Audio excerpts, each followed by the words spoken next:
సజీవులమైన మనం లేపబడతాం, పరమునందు ఉంటాం అని వాక్యం చెప్పిందిగా.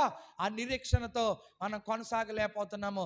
ఈరోజు చాలా మంది ఈస్టర్ అయితే చాలు పునరుద్ధాన దినం వెళ్ళిపోయి, అదిగో ఆ మగ్దలేని మరియా యేసు ప్రభు సమాధి దగ్గరికి వెళ్ళి శుభ్రం చేసింది కదా, అలాగే మేము కూడా శుభ్రం చేసుకోవాలని చాలా మంది ఆలోచన చేస్తున్నారు. వాక్యం చెబుతుంది సమాధులు అక్కడ ఏమీ లేవు, ఖాళీ ఖాళీ ఖాళీ,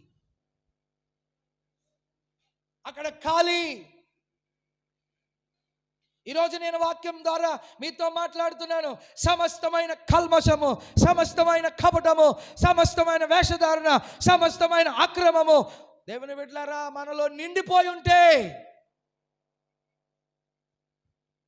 అది విడిపింపబడాలి, అది విడిపించుకోవాలి, అది మనం వదిలేయాలి. అదే దేవుడు నీ నుండి కోరుకుంటున్నది.